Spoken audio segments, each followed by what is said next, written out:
This copyrighted telecast of the Philippine Basketball Association may not be retransmitted, reproduced, or rebroadcast without the written consent of the PBA. Okay, nasa out na po ang starting lineup para sa magkabilang kupunan. Santa Lucia and Pure Foods. Pure Foods, of course, gunning or trying to formalize yung kanilang grab sa first position sa ating 105-15 USA Collect starters. Pumaren and Evangelista playing guard. Sigel ang nasa gitna. Patrimonio and Brown, solid na yung starting lineup. Santa Lucia, Wilhelm Santiago, Falcasados, Espino, Limpot, and Temple. Parang makikita mo dyan, ang maliit si Pumarin lang, no? Lahat sila malalaki, pati yung tuma nila, nagiging si Evangelista. Ang bigat nung lineup na yun, no? Yung kanilang adjustment. Papakita sa inyo yung versatility nitong Ray Evangelista, no? Na tatlong posisyon, hanggang apat na posisyon yata, pwedeng laruin eh. Oo, lahat yan, ginagawa niya. Tumatakbo pa yan sa break. Ayan, tapos no? ito na nga, tumatakbo na. And Ray Evangelista, sa pagkawala nitong si Segoba, si Alvarado Segoba, itong si Evangelista ngayon ang kakain ng mga minutes na iniwan ni Segoba. First miss, isang mintis ang magkabilang kupunan. Chino Trinidad po kasama si Alphonsus Chu para sa game na ito. Of course, Tanduay still hoping that they can grab first position, pero mangyayari lang yung coach kung matatalo ang Pure Foods dito, no? Oo, kung matatalo tapos mananalo kami sa linggo, mag-number 1 kami. Pero kung win over the other, tinalo nila kami dun sa probinsya sa Bacolod. Oo nga pala, pag nagtama kayong pareho, no? Kung tatlo kami pare-pareho, maganda sana, may triple tie. Pero wala, bali, hindi nakasama sa coach yun. So matimbang talaga ngayon itong Pure Foods will take yung first position, pero kailangan tapusin muna nila ang kanilang assignment dito, dahil kung titignan din natin sa ating mga draw, chances are baka makita pa nila yung Santa Lucia sa quarterfinals, no? Hindi natin alam, depende pa ho sa placings kasi yan. Oo, madami pa mangyayari dito, medyo magulo pa, no? May mga laro pa ho tayo sa darating na Sunday at sa darating pong Miyerkules. And of course, meron pa rin ho tayo sa second game mamaya. Maglalaban yung San Miguel at saka Shell Velocity. Magkakaalaman din sa pwestuhan yun. Yun naman ang crucial na game na mamaya pa mapapanood nyo. Crucial naman para sa kupunan ng Alaska din yun. Sa Alaska, oo. Ang placing nila kung ano mangyayari doon. Kaya ibang-iba talaga ho yung format dito, no? More interesting at makikita natin hanggang dulo hindi magkakaalaman ng pwestuhan. Makikita natin sa nangyari nyo, no? Hindi si Ronnie Magsano kung nakita nyo kanina, no? Ang nag-first five sa kanila, itong si Jack Santiago. Pero nakapunto, saka siguro papagudi na muna si Dindo Pumarin bago papasok si Ronnie Magsano. Ito si Jack Santiago, isa sa mga pinakamakulit na gwardiya na makikita nyo sa liga. Jack Santiago starting the game. Ito si Ronnie Magsanok ngayon, off the bench ang nilalaro, pero ganun pa rin siya ka-effective, no? Oo, nung nakaraan yan, ang daming pinukul na 3 points niya. Dennis Espino trying to take a baby hook. Ayun, hindi nagka-ismelan. Hindi nagka-ismelan. Sasabihin ko pala, hindi nagka-ismelan eh. Yan sinasabi natin. Pero as a coach, minsan hindi ka na maiinis, no? Pagka ganong klaseng turnover. Dahil nakikita mo yung pagpupursige ng mga players mo. Pagka-agresibo nila, nakikita mo kaya maganda. Temple kontra kay Ray Evangelista. Papabor sa pamitang baseline. Kalobong tira. Hindi pa rin itong Joe Temple. Ito si Joe Temple naglaro dito sa Santa Lucia, third conference of last year. Alam niya rin ang brand ng Pinoy play at hindi rin basta-basta ang laro nito. Marunong. Ito si Sigel. Kawawa naman itong batang to, nasunugan ng bahay. Alam mo, marami sana tayong maidodonate sa kanya eh. May problema lang tayo. Bakit? Paano magkakasya short stick yan? Hindi pumasok sa hita niya. Ayun nga, magdodonate siya lang ako sapatos pero baka isuot sa kamay. Then, nangyari ho yan, nasunog yung condominium. Computer ba simula? Oo, pinagsimula doon sa computer, doon sa saksakan, nag-overload. Ayun. Yun daw yun ang balita ko. Na-obvious ang bahay ni Sigel, but hindi niya pinapakita yung effect ng pagkasunog ng kanyang mga gamit.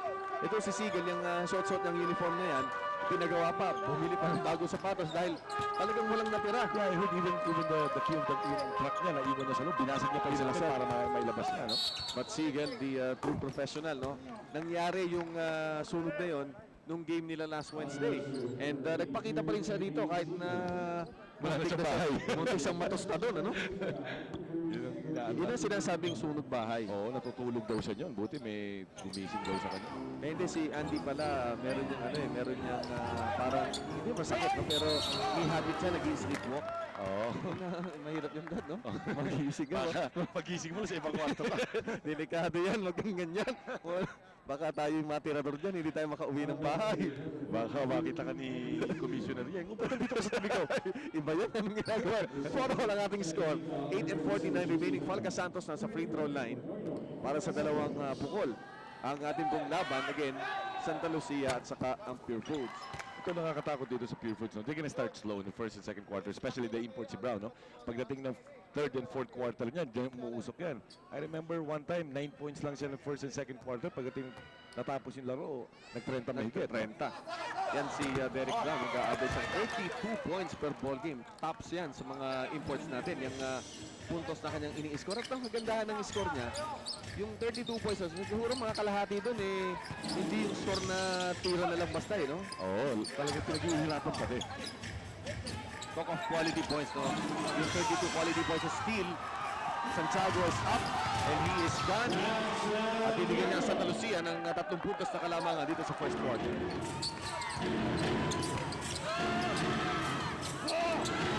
Sigel is down. Nandun yung Dennis Espino. Uy, naku! Si Sigel.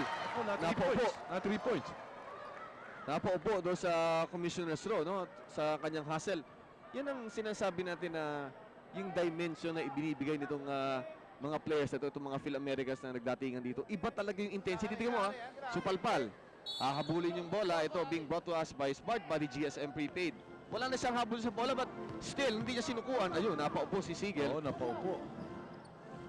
Yan ang hassle, no? Parang yung dalawang tingnan mo, yung Alvarado Clegg, walang kapaguran Teka muna, mukhang ito, pukpok ng pukpok. Ang dami nang nagagawa to sa Santa Lucia. They're up by 5 points kontra sa Pure Foods. mukhang masyadong seryoso itong mga kupunan ng Santa Lucia. Santa Lucia, importante rin sa kanila sa positioning. Dahil Positioning. makikita natin na right now, may 2 and 4 record sila. Ang Mobiline, merong 3 and 4. Kung mananalo sila dito, itatabla nila yung record ng Mobiline. Oo, kasi tama, matatabla nila, no? At least tataas yung kanilang... Meron pa silang isang game na natitira. Oo, meron pa sila Isa isang pa game. sila, no? Tapos sa linggo, maganda laban. Yun, nako. Buti na lang, magtatrabaho Sold ko. out. Hindi ako manghihingi ng ticket sa'yo. Hindi pa naman makapanghingi ng ticket sa'yo, magpapasko na no? I-reserve pa natin sa championship yun. Ito sa labas, Jack Santiago! Ayaw tumigil ang Santa Lucia. And they're up 12 kontra sa 4 points lamang ng Pure Foods dito sa first quarter. Off and running ang Real Doors dito sa pagsisimula ng ating laban sa Biyernes na ito dito sa Phil Sports Arena.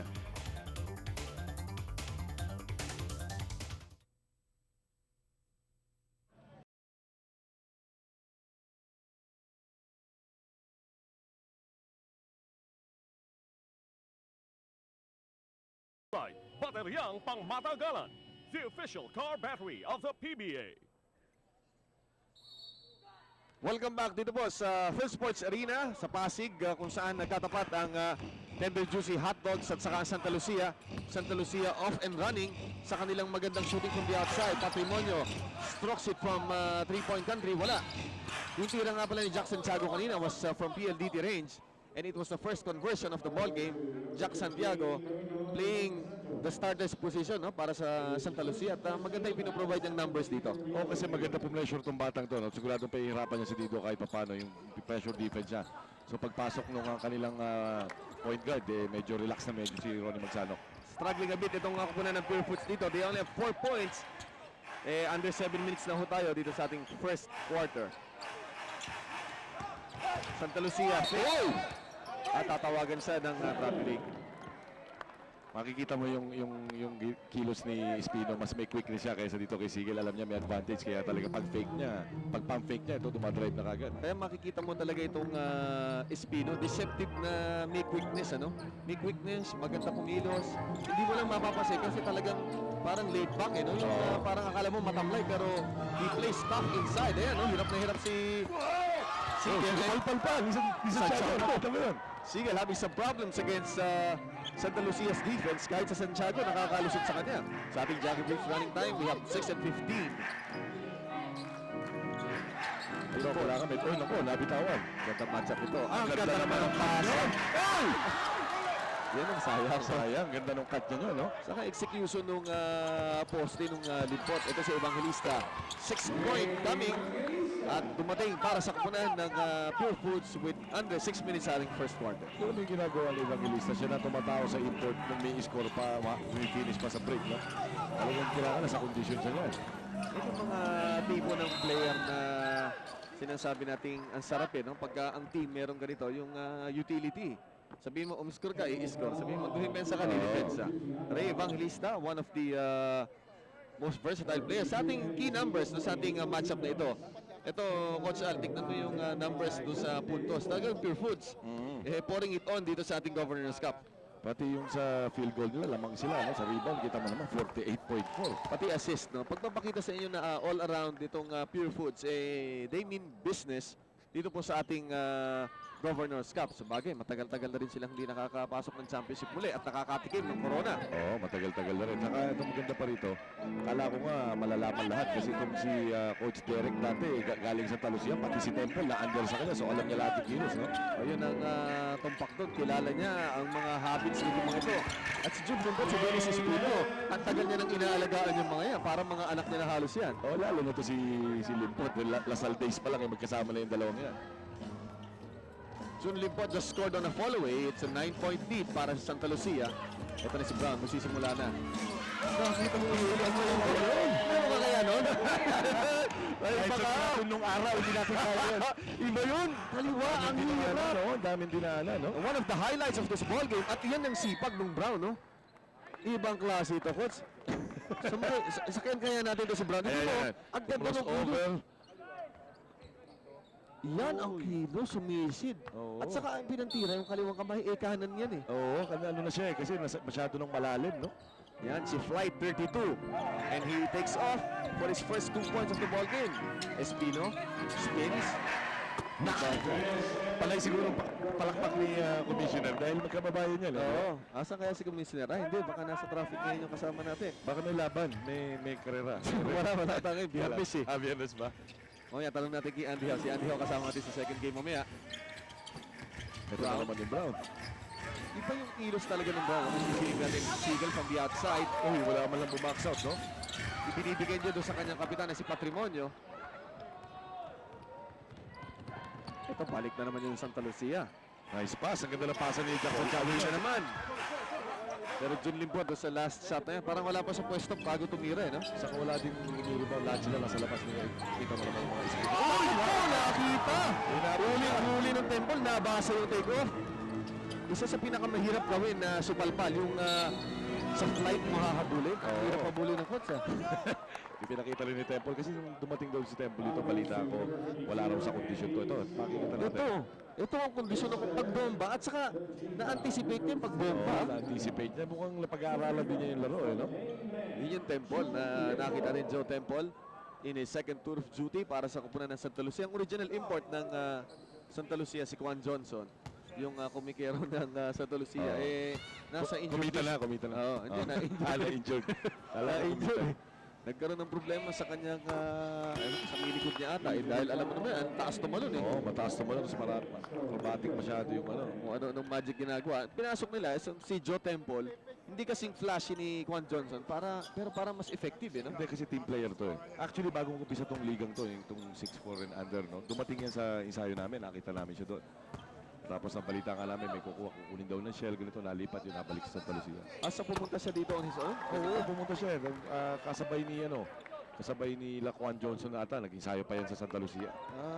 So hindi siya yung tipo na import na tinawagan ng Santa Lucia para dumating dito, ha? Oo, kasi daw galing na sa kanila yan eh. Saka, pinakakain daw ng alikabok niyan si Juan. Iba kong milos eh, no? Oo, Ayan, panonood sa atin. Ito si Alvin Patrimonio.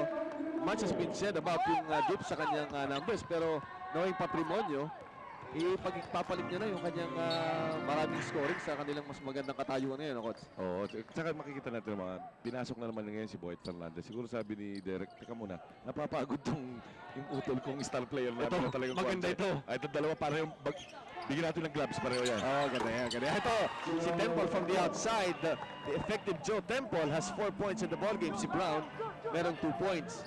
Pero sabi nga ni Coach Al, itong si Brown, moments notice yan puputok ang game yan. Oo, dire-diretso yan.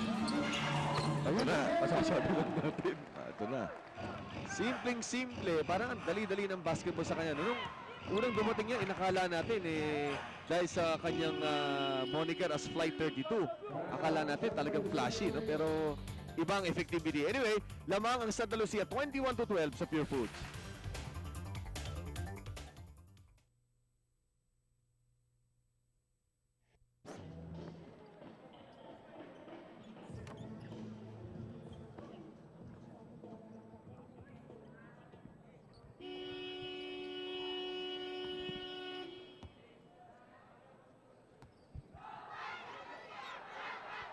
Magpapatuloy po ang aksyon dito sa Phil Sports Arena under 3 minutes 2 and 56 to be exact sa first quarter, and Santa Lucia surprises Pure Foods. Ito na si Jack Santiago, nakakita siya ng katapat niya. Fernandez will feed Evangelista, tusok na tira, wala, but he will get his own miss. Set up Fernandez for the jumper, wala, ito, box outan, Jack Santiago. Ang ganda ng matchup na yun, no? Oo, Fernandez, Santiago. Parang mga boxer eh. Oo, sa timbang dito, parang mga flyweight sila, pero ang timbang niyan baka pang middle, hindi Oo, naman. mabibigat yan. Oo, mabibigat yan. Temple. Ito, hindi niya range yata yung extended. Ito sa 3-point line, hindi niya masyadong gamay. Pero may pukul din sa labas yan, pero hindi ganun ka-effective. No? Brown. Ayun na! Saka ang ganda lumundag ng Temple, ang gaang ng katawan eh. Oo, saka nga maganda dyan. Parang natin yung balikat niya. Oo. Oo, parang football player, kaya malakas ang upper body. Malakas yung upper body, kaya ang ganda umangat eh. Ayan na, oh. Fake, aangat. Ang balikat sa ilalim. And Joe Temple has 6 points in the ball game. Itong Santa Lucia, ngayon nakikita natin after a shaky start dahil naramdaman nila ata sa pagkakawala nung kanilang mitiniling na yung alaga nilang isa. Yung sino, ano pangalan nun? Si Rob Parker. Pero nakita mo yung ikinikilos nila nung una, parang nangulila sila. Ngayon, iba itong Santa Lucia. Oo, parang tinanggap na nila no, na talagang wala na siya, tapos medyo nag-struggle sila ngayon bumabalik. Now they got a very good import as a attitude pa sa pag maglaro as a team. So nagpi-pick up na naman. Yung Quan Johnson, no question, no? Napakagaling maglaro niyan. Pero ang problema ng Quan Johnson, may tendency nga mag-showboat eh. Oo, yung problema ni Quan Johnson yung Quan. Oh, yung Quan niya. Oo, problema. Ito, si Ronnie Magsano against Boyd Fernandez. Ito, si Boyd Fernandez, ang sakit din sa ulo ng mga point guard dito. Ito na, naging alaga mo nga pala sa papito, no? Oo, masipag yan, saka magandang attitude yan sa ensayo, no? Pag may magaling na point guard, anong gagawin mo? Ibigay si Boyd Fernandez. Joe Temple, smooth sa kanyang jumper, 8 points. Mukhang may hinahabol dito ang Santa Lucia. Hindi biro itong nilalaro ng Santa Lucia. Ang talong dito, partner, yung sustaining nila kung hanggang saan sila tatagal anong quarter, no? Ito, nakahawak na si John Limpot kay Alvin Patrimonio. Si Alvin Patrimonio talaga kahit anong gawin mo, kailangan bumalik siya doon sa posisyon niya sa ilalim. Oo. Papopostehin mo at papopostehin dahil doon siya talaga nagtatrabaho. Kasi nga, nung dumating sa kanya si EJ, nandito si Sigel, tapos dumating pa tong si Brown, di ba lalagay sa dyaryo na sa labas muna siya maglalaro? Actually, palagay ko, padihado lang yun eh. Kunyari lang, panlansi lang yun eh. Kumbaga sa gera, no? Diversionary tactics lang yun ng Pure Foods. Pero kung titignan mo si Patrimonio, pa rin naman siya naglalaro eh. Okay, katulad doon sa amin. Di ba? Kala namin sa labas na pumoste nung mahabol na kami, di ba? Nadali ka nung veteranong coach eh, no? Talagang iba yan eh. Sinasabi nating saywar dito sa sport mo ng basketball, no? Na pagka naniwala ka sa lahat ng nababasa mo, mahihirapan ka, lalo na doon. Talagang alam natin si Patrimonio sa labas titira. Pero talagang sa labas, 4 na 3 points yun ang kalaban namin. Isa sa pinakamagandang inilaro ng Alvin Patrimonio. At saka ang ganda ng digdigan na yun. Swerte ng mga taga-Bacolod. Oo, ganda ng laban yun. Talagang gandang laban. Balita ko, ang sarap ng pagkain doon. Ano? sa isang upuan dun eh. Gralang yung chan mo. Hook shot itong si Espino. Saka ang ganda ng laban. Nakita natin ang highlights ng laban na yon. Yung itira ng Pumarin. Doon ka nadali, bro. Kami. Doon na nagkamatayan. Dito 25-16 ang Pure Foods na nagkakaroon ng problema sa first quarter. EJ File ang pasa ni Alvin Patrimonio.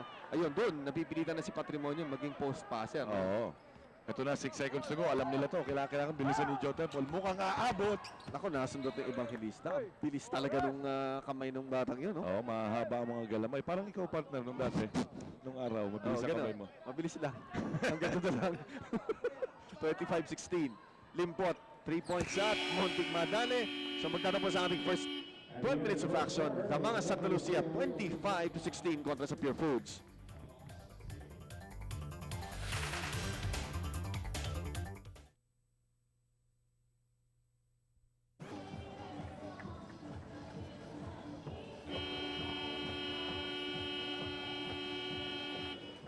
Try the new chili cheeseburger with coleslaw. Get the pinaka burger at the burger machine. Ito na, pinaglalaro namin Ang ganda dito. ng telepono mo, Brad, ah. Okay yan, ah. Pagkatapos ng ilang taon, pwede ko nang arborin yan. Mura lang itong telepono to. Bibigay ko sa iyo yung casing lang, yung casing. 25-16 ang ating score. Simula po ng ating second quarter. Kasama po si Alphonsus Chua, ito si Chino Trinidad para sa ating first game sa araw na ito ng Biyernes. Derek Brown, nating batir, magsanok off the running. Pero Tutak talaga. Kita mo naman ha, yung iba niyan, kung yung isa yan, go na. atake na. Oo. Talaga, teka muna, hintay natin. Talagang yung tama-tama yung sinabi mo, team player talaga. Team player talaga to. Saka kita mo, saka hindi nagreklamo. Wala kang makita sinisigawan na teammate niya. At saka magaling dumipensa sa lapad nito. Ito ang ating field coach sa first quarter as Derek Brown scores his 8th point of the ball game. He had 6 in the first. Naagaw pa. Yan yung Brown, tingnan mo. Okay, tumira, simple-simple. Ano yung mga batang na mahilig mag-basketball, coach? Ito ang pwede nilang panoorin, no? Itong si Derek Brown. Pinadadali niya ang basketball. Napakasimple ng basketball. Hindi yung kakailangan mataas na mataas tumalon. Magaling na magaling mag-dribble. Timing, tingnan mo to. Change of pace, fake. Wala namang arte. Walang arte. Hindi man lang binomba, hindi man lang ano, no? And that was brought to you by Smart Body GSM Prepaid. 5 points na lang kung kalabangan na itong kukunan lang sa Talusia. And one more shot para sa kupunan ng Pure Foods. Richard Del Rosario commits a violation doon sa free throw shot na yun, doon sa 3-point play opportunity ni Derek Brown who has 10 points in the ball game. Pati yung referee nabilib, binigyan patuloy ng isa eh. Namamaha. Saka kung free throw to, makikita nyo mamaya, hindi sa eksakto sa guhit eh. Lahat yung mga nag-free throw, talagang kung Sakto. pwede, tumatong na doon sa guhit eh. Oo. Siya meron siguro mga isang dangkal no, off the free throw line doon siya tumitira. Iba rin ang range niya eh. Oo, may sobra. Ito makikita natin na foul si Richard Lee. Kasi you know, Richard Lee, everybody knows that he's guarding. Sanay yan since before UST days, PBL days. Sa poste dumidepensa yan, no? Ngayon meron siyang babantayan sa wing. Siguro may hirapan siya ng konti, especially yung lateral moves. Oh, yan ang sinasabi natin. Kung hindi ka sanay na post defender, yan ang problema. Dahil lalabas siya. Sanay pa siya na post defender, no? Hindi siya sa wings dumidefend. Ito, may mismatch sa quickness dito. Ganda ng kilos na yan. Yun. Nakuha pa rin niya. Dennis Espino will take this one. Wala lang confidence doon sa tirang yan, pero good line, ano? O, saka walang open na open siya, no? Derek Brown, nabitaw ng bola. Natuluyan na nakuha ni Ato Agustin. 4-point lead para Santa Lucia. Kita mo naman ito, talagang hinihintay niya yung mga tao, mga kakampi niyang ma-open. Espino, naipit, hinuksak, wala. So 2 straight misses para kay Dennis Espino. And the lead of Santa Lucia down to 4 points. Brown will take it all the way! Paano pipigilin ito? Alphonsus Chua, 13 points. Nakita mo, palagay ko, pati ikaw, ng problema rito, no? Oo, grabe yung nilaro sa amin yan. Kumira pa ng 3 points siya ng seconds to go, eh. Ibang klase yung Derek Brown. Pagka nakakuha ng bola, mapunta sa basket, hindi napipigil. Saka nabababa niya yung bola, nababalik niya sa dating posisyon. Temple, tumawa from PNTD range. Wala akong tira sa labas, ha? Akala ko wala akong tira sa labas. Eto sa'yo. May dedication daw yun eh. Dedication, ha? Ito makikita natin, biglang nawala yung kalamangan dito ng kupunan ng Santa Lucia. Rebound Yan na naman. Del Rosario. Sayang, di lang nakita, oh. Pwedeng i-outlet kagad. Ang ganda i-field ng pass dito. Santa Lucia opting to go with the combination of Magsanok and Agustin sa backcourt. Agustin. Nakuha niya yung kanyang first step pero yung finish na wala, no? Oo, kasi sinalubong din siya. Kasi kaya niya umingi siya ng parang two-man game dahil may mismatch sa kanya sa quickness dahil tumatawag sa kanya si Reyes, eh. Oh, Para marami, sumalubong lang yung Brown. marami nakakakalimot na itong si Ato Agustin was once or was an MVP dito po sa PBA 1992 ng kanyang ipanalo ang MVP nung naglalaro siya para sa San Miguel Beer. Oo nga, natatandaan ko pa eh. Nagko-coach ako sa PBA. Hindi pa ata ako nagko-coach sa Hindi PBA. ka pa, baka no? nasa UST ka pa no? 19 ano ba yun? 1992. 1992 ka, wala pa ako sa PBL. Pero Atom Bomb ang tawag dyan, di ba? Iba yung Ato Agustin pagka nakakakita ng range. Ito, si Boyd Fernandez.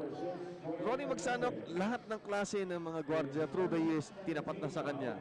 Lahat ng klase ng pagdidepensa, binigay na sa kanya. But hindi ko maintindihan kung paano talaga nakakalas ng partner natin na ito. Hindi, magaling. Saka yung ball handling drills niya talagang iba, no? So, yung siguro. Pag nakikita ko, naging teammate ko yan. Grabe, dribble lang ng dribble. Saka nagdi-dribble lang, hindi niya na tinitignan. Yun yung sinasabi nagdi-dribble lang, hindi tinitignan ng bola. Nako-control niya yung bola. Ako, tinawagan ng illegal offense. Yung sinasabi nilang nag-load ng tatlo dun Oo. sa labas nung Lahat sila free nasa throw line. labas, kaya hindi po pwede yun. Ang nangyari doon, yung alignment nila doon sa kanilang opensa, yung tatlo more than nandun sila sa ibabaw ng free throw line extended sa isang side. Bungkos-bungkos sila doon. Oo. Ito, merong mismatch kay Reyes dito, kaya kumustin si Ato Agustin. Kita mo. Tatawagan naman ng foul sa ilalim si Ato Agustin. May problema sila sa matchup dito. Reyes ang kailangang gwardyahan ni Ato Agustin. 8:42 remaining. 5-point lead para Santa Lucia. Nabasa nila kagad yung mismatch dito, kaya binibigyan nila si Reyes. Ito na, yun, magandang doble. Ayun, kitang-kita na yung advantage na yun. At tignan natin kung anong gagawin. Hindi pa naman na cause for alarm dito kay Adonis Chera na magpalit ng tao. Pababayaan niya na yun, susubukan niya. Joe Temple, almost losing the ball. Foul ang inatawag ni Richard Yee. Kaya siguro ginagawa nila, hindi natin alam kung talagang yun ang pinagagawa. Dumudoble itong si Del Rosario dahil lang kinukuha niya si Yee. So wala masyadong threat sa labas, kaya siya yung dumoble kanina, pero nakuha sa turnaround na itong si Reyes. Ang bilis din no? In-exploit na nila yung mismatch na yun. Kasi baka hindi na dumating ng palagi yun. Ito, tumatawag si Ronnie magsanok ng play. Looking for the import. Alam nilang kaya nitong kunin yung Richard. Lakas ng dala niya. Sa kakaliwa, Sa kita mo yung ginawa niya, alam niya nakakadepensa sa poste ito, malakas yung katawan na itong batang to. Inilabas niya muna, tapos ginamit niya yung quickness niya para maiwan niya si Yee. Tapos kinaliwa pa. Pinaliwa pa. Tapos. At yung nangyari kay Juan Johnson, parang naging blessing in disguise. Ito na naman si Brown. Will get his own miss. Yun ang strength ng Brown. He never gives up on a shot. No, pagka nagtumira yan, asahan mo, susundan niya. No? Kaya maganda yung attitude. Ito si Temple showing us kung paano mag-finish. No? Lahat ata ng klase ng laro kaya nito. Ito taking it strong to the basket and finishing with the left hand. Natural na natural yung kanyang paglaglag ng kaliwa. No? Walang gatol kumbaga sa swabe. Suwabing-suwabe. Brown makes his first free throw. Si Brown nakakapagtala na ng 14 points sa ball game. Averages 32. Dito mo, parang hindi pa pinagpapawisan partner. Kaya pagdating ng third and fourth quarter niya, muusok yan. Magaling mag-pace ng laro niya. Samantala sa rebound, ako nakuha ni Boyd Fernandez. And they will earn second track. So Brown, naging 3 points para sa kanya yung nangyari. So 16 points para kay Derek Brown at merong 5 rebounds. Ito na, siya na nagdala ng bola, no? Yun ang kasarapan ng Temple, no? Yung all-around skills niya. Kilala mo sila kay Limbot. Limbot will force this one. Dahil sa double deep, pwede siyang pumick out ng Temple na open. Tama rin yan, partner. Open na open si Temple mo. Fernandez, lumabas. Mayroong mga nakakahinayang. Sayang. Oo, science yun. Science. Iyon na yung puntos na yun, no? Nasa loob na, luluwa pa no? Santa Lucia in a offensive duel with Pure Fruits dito. Brown will take it strong to the basket. Kaya sa tinawag na flight 32. They should call a timeout right now. Eto't na kupunan po ng Pure Fruits waking up early dito sa ating second quarter. After being down by 11 points sa first quarter, they have tied the ball game 30 all. At meron tayong timeout. At ito pong timeout na ito brought to you by our friends from Philippine Airlines, with you all the way. Doon tayo sumasakay pag bumabiyahe. Oo. Saka masarap dito pagka dito ka, ramdam na ramdam mo may mga kaibigan ka sa aeroplano. Oo, talagang lahat ng iinumin mo dyan, familiar. Okay, kilala mo lahat. Oo, kilala ko lahat. Produkto ni Bong Tan. Oy, partner ko, nanonood ka na. Anong ginagawa ni Bugoy ngayon? Alam ngayon, Hindi nag-golf. Wala na. Hapon na. Hapon na. Nanonood na ngayon ng laro yan. Partner, ang tawagan namin yan, Erap. Erap, dito katabi ko isang baliw na Erap ko rin. Saka na tayo na magkikita ka mo. Ito, makikita natin yung kilos itong Derek Brown. Ganyan yata kumili siya si Bugoy, no? Balita ko magaling Shooter yun. Oo, nakakita ko na Oo. maglaro yun. Ilang sa stock market, siya ang MVP. Yung liga dun sa mga sa eskwela, siya din ang MVP. Dahil shooter talaga. Shooter. Baka iba sabi nga nila, hindi, baka umi-score yun dahil pinagbibigyan ako pag nakita nyo naglalaro yung Bongdan. Grabe. Eh, marunong mo tayo maglaro yun. Salbayo rin yun. Salbayo maglaro yun. Oh. Mabigat din palang kalaban yun. Mabigat din kalaban yun. Eh, balita ko, may bago daw kayong gym. Tapos na ba? Ganda. Ha? Oh, yun. Mas maganda pa sa'yo, partner. Mamamasal tayo minsan doon, Agustin. Wala yung bunch. Ayan ang Del Rosario. Yan ang kasaharapan ng Del Rosario. Isa sa pinakamahusay ng mga garbage collector ng Santa Lucia. Kita mo kanina si Limpot sa si Spino, may marami silang finor shots against sa EJ5. Pero itong De Rosario talagang nag-ano siya eh. Nag-intay ka. Oo, nag-intay talaga. Ito na naman yung mismatch nila. Here comes the double. Pero mabilis na yung reaction. Andun yung Brown, bumukas. And top by Ronnie Magsanok. Last touch yung Brown. Yung isa pang gustong-gusto kong virtue nitong Derek Brown. Walang reklamo. Wala. Kahit tawagan mo siya, hindi mo siya tawagan. Wala lang. Wala. Okay lang siya. Yun ang temperament ng isang mahusay na player. Walang distraction. Oh, ito naman, Gerald Francisco. Baby ko rin yan eh. Oh, USD boy din yan. At sa ating Jockey Briefs running time, 5 and 58. They go to Temple. Ito na. Doon pa rin change ng pace. Yung move niya papunta sa side, no? Sorry na ako. Kailangan magbabahat ng malalaki nila dahil tumatakbo na sa transition. Richard G, sidestepping. Isa pa. Nako, dalawang taga-UST. Kasama ko dito, taga-UST rin. Ba't sila maigli ang buhok? Ano na? Ba't sila maigli Hindi ang nila buhok? inabot yung uso yung mga buhok eh. Hindi nila inabot. Ako inabot ko tapos nila ako tumigil. 32-all ang ating score dito sa second quarter. And we have a ball game. Tablang Purefoods at Santa Lucia.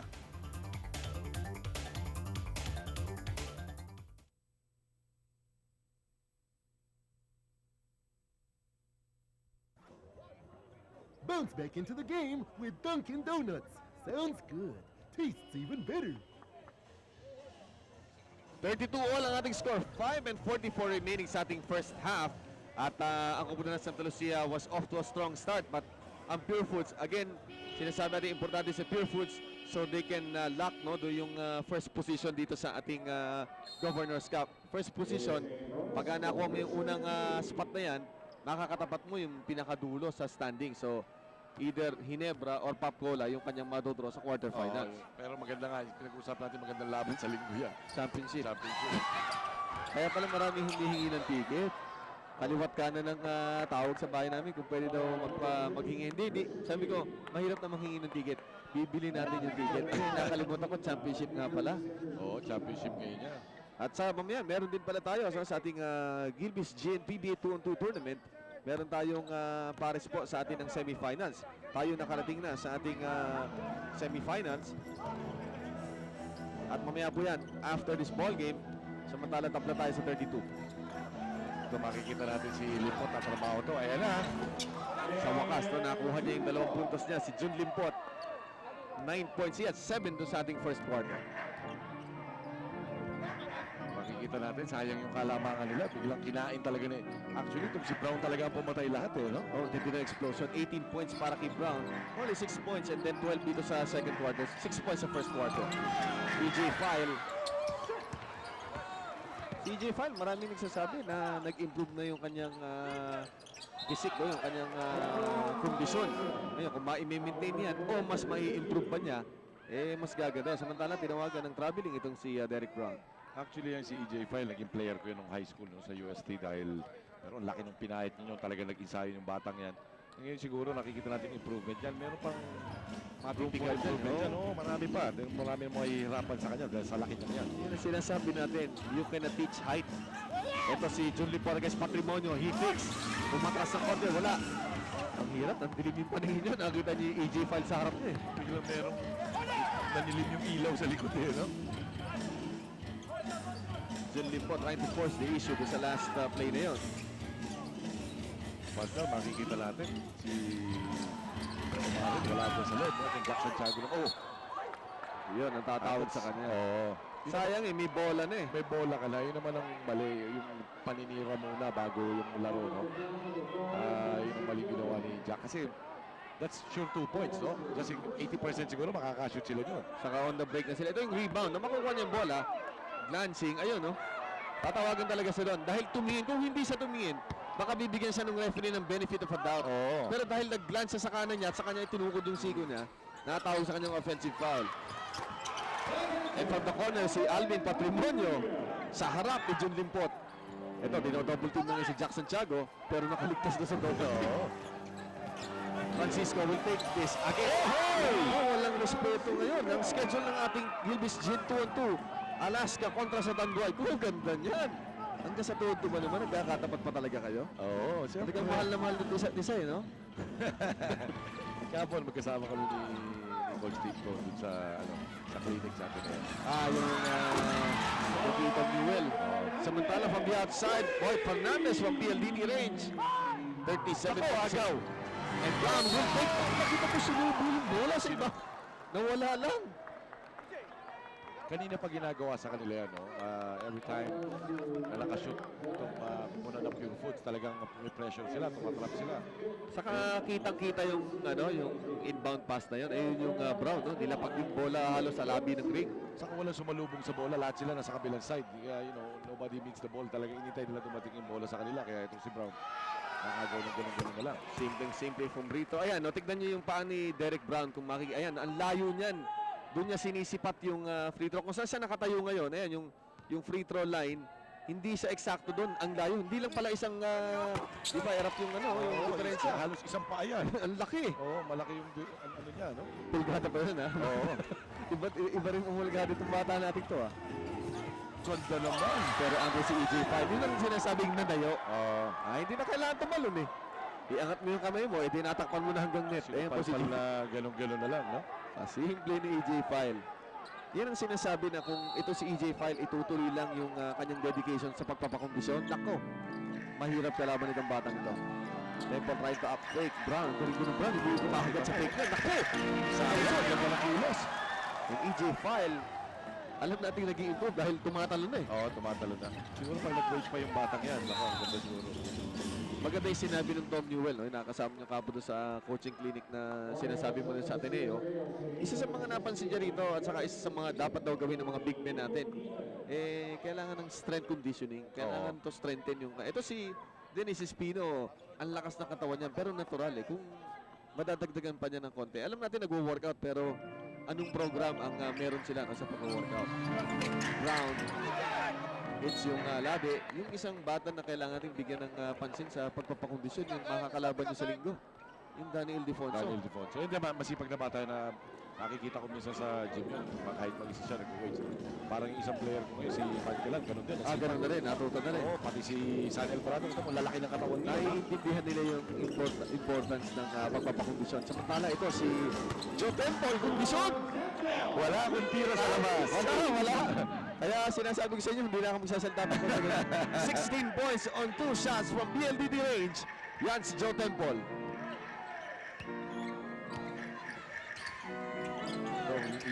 Kaya grabe assist nila, no? EJ File.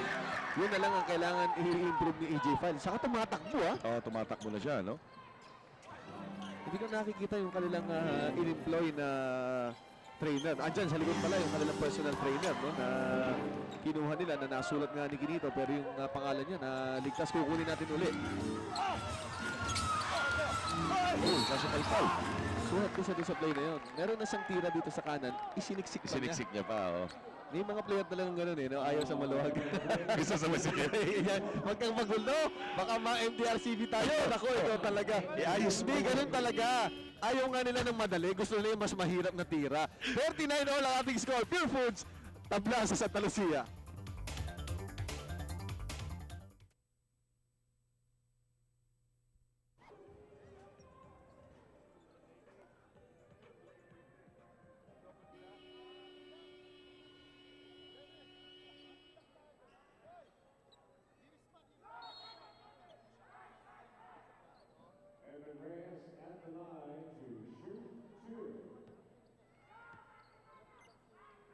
Motolite, bateryang pangmatagalan. The official car battery of the PBA. Edmond Reyes sa free throw line. Kanya unang pagpunta. Ba, taga-UST nga rin pala ito, no? Oo, taga-US ganun yan. Yan ang talagang yung history ng batang yan. Nag-umpisa yan sa Intrams. Doon siya na-discover. Sa Intrams nag-umpisa, kasama namin. Siyempre, mas ahead kami sa kanya. Tapos nakapaglaro ng varsity hanggang dire-diretso na. Kalahin mo makarating siya ng PB. Naglalaro lang ng intrams, ha? Oo, naglalaro lang sa Inter. Saka napakabait na bata niyan. Saka iba magtrabaho din sa ilalim. Hindi nga lang masyado makakuha ng major minutes, no? Dahil kasama niya doon sa rotation. Patrimonio, kasama niya rin si Ray Evangelista. Tapos ngayon, nagkaroon pa ng bata itong si Richard Yee. Samantala, nagkaroon ng violation ng kupunan ng Santa Lucia. Backing si Jack Santiago. Siya nga pala sa darating pong November 9, Tuesday, ikalimang anibersaryo ng Blow by Blow gagawin po sa Montaño Hall, Cavite City, at ang atin pong main event ay ang Super Flyweight Championship ng bansa. Ray Liagas kontra kay Lee Escobedo. Itong partner namin dito, ito nag-reintroduce sa amin sa boxing. Pamula nung na-introduce kami nila Willie Marcel, nag-enjoy na kami, hindi na kami umalis pa kami. Oo, lahat kayo. Ang ganda ng pakondisyon. Iba talaga ang boxing. Pati yung mga player mo, balita ko, yun ang ginagawang pakondisyon. Lahat, no? Lahat sila karamihan sa kanila. Siguro mga 8-9 na ngayon na rigid yung training nila. Papakita sa'yo na yung talagang boxing, iba ang pakondisyon. Si Oscar De La Hoya, meron siyang sariling programa sa cable, no? Natuturo siya ng basic na boxing, no? Walang patama, pero yung exercise niya. Exercise lang. Tapos kung titignan niyo yung Taibo, yung sikat na exercise sa Amerika na hanggang ngayon pinagkakaguluhan, ang fundam ng basics nun boxing din Temple, wala hong boxing basics yan. And so is Dennis Espino. Nagulat siya. Pero yun, hindi nila na-box out. Oo, hindi sikat, pero lumayap siya doon na nawala siya sa balance. Hindi natin alam kung ano nangyari doon, kung may humawak sa kanya, no? May paan nakalusot. Oo, tingnan natin kung mayroong paang nakalusot doon. Nawala siya sa balanse si Joe Temple, and Joe Temple was asking for a foul. Pero maganda kung nabitawan niya yung bola doon nasakto dito kay Dennis Espino. Pure puts up by 2 points sa free throw kanina ni Enres and Espino. Naipasok yung kanyang unang free throw. Ito yung drive ni Joe Temple. Ayun, no, natamaan niya yung paa ni Brown. Tapos may konting tulak, may tulak pa, no? Kaya ang layo ng itinapon. Second free throw. Pasok para kay Dennis Espino. Under 2 minutes actually. 1 minute and 18 na lang po ang nalalabi dito sa ating first half. Dito parang automatic ang offense dito ng Pure Foods. Gusto nilang umiscore, bibigay kay Brown. Tatawagan si Jun Limpot ng foul. Ayos Boyd Fernandez. Sinalya niya. Dati niya rin kasama. Ang tagal din nila nagsama. Binigyan niya ng balikat si Boyd Fernandez. Ito si Boyd Fernandez talagang pagka nagpa-apekto ka sa laro nito, patay ka no? Ito yung mga tipong player na pag nakalawan mo sa labas, pikon talo. Oo. Talagang yun ang style niya. Aalisin ka sa elemento mo Oo, talagang babangga-banggayin ka, gano'n. Kung napikong ka, kasama sa basketball yan, no? Isa sa pinakamatigas sa player. Isa rin magandang storya, no, kung pag-uusapan. Ada knee injury bago siya sumampa sa PBA, no, nung sumampa siya rito, nasira ang tuhod niya, but came back, no, at ngayon, ang ganda pa ng pwesto niya. Partner, nakalaban ko pa yan. Natatandaan ko pa yung uniforme nila, USA eh. Nung nasa UST ako, nakalaban ko pa yan. USA. San Agustin kasi. Oo, parang gano'n. Sa Bacolod yata. Bacolod nga ang pinanggalingan ito si Boyd Fernandez. Doon galing. Doon galing eh. Oo, sa Bacolod. Natikman mo yung talabaro. Machoy. Hindi, natikman mo yung ano doon, yung talaba nila. Oo, At saka yung pamatay na chicken Bacolod. Oo, chicken Bacolod. Ito na naman to. Makikita mo yung kilos, oh. Na pinball, wala. Ang bola tumama doon sa ibabaw pero sinabi ng mga referees, let go yan. Patrimonio will slice. Ayan na. Sa labas ako maglalaro. Ito na yung Pure Foods. Hintayin mo sa labas, sa loob pupunta. Patahi ka. Kita mo, lamang kagad sila ng 4 dito, no? Sandali lang. Espino will try to post up. Kontra, pero hindi, bumalik na sa sarap. May double team. Falcasanos is open. Wala, ito yung EJ file, no? Ayan, kita mo yung EJ file. Nakakapag-stretch out pa para sa rebound. And si Brown, nagtinikling. No look pass ng Patrimonio. Patrimonio will try to finish. Kung nga nagkakaroon, si Jack Santiago at si Patrimonio, iisang eskwela pinanggalingan niya. Mapuwa ata sila pareho, no? Parang silang mapuwa. At isa sa, hindi, yun lang isisiguraduhin natin kung nag-abot man sila, alam ko, iba ang relation nila. Talagang hindi siya ganun kalapit, no? Pero may malaking respeto yung Jack Santiago para kay Alvin Patrimonio. Pag galing ka sa Mapua, tapos Patrimonio galing sa Mapua, yung respeto talaga doon, di ba? Patrimonio missing his first free throw. Isa sa pinakamahusay na free throw shooter natin ito. Siguro sa karir niya, hindi bababa ng 84% ang kanyang free throw shooting, no? Kasi tanda mo, partner, nung unang dating dito niyan, sa ilalim lumalaro, pag na-foul talagang dyan sa linya kumukuha ng puntos niya. Diretso ang kamay Alvin Patrimonio. Still the heart and soul nitong Pure Foods. Santa Lucia can take the last shot dito. Ayan, si Boyd Fernandez and Jack Santiago. Uy, naku. Ang ulit talaga, no? Oo. Talaga nahihirapan si Jack magbaba ng bola kaya alam nilang ang Pure Foods yun kaya pinapipressure nila ng gusto. But if it's Ronnie Magsanok, binibigyan nila konti ng distansya dahil may iiwan sila doon dahil sa yung ball handling niya maganda, no? Mas lamang siya sa skills dyan sa pagdating sa pagbaba ng bola. Espino, dinala sa labas si EJ File and he converts before the Pastor Sounds to end the first half. May po ni Alphonsus Joan magbibreak sandali. Kasamahan niyo si Chiki at si Anthony sa ating halftime show. At siyempre, ang ating Adidas halftime report. Ang ating halftime, ang ating PBA mailbox.